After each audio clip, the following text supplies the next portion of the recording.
ka sa simple na pasulyap-sulyap, nagpapapansin sa'yo. Umabot sa palitan ng mga mensahe, kilig na kilig ako.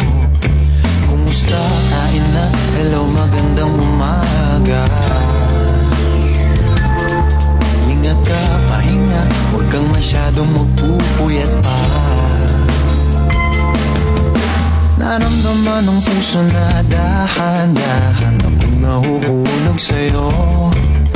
Sa kada araw natin na pag-uusap, meron nang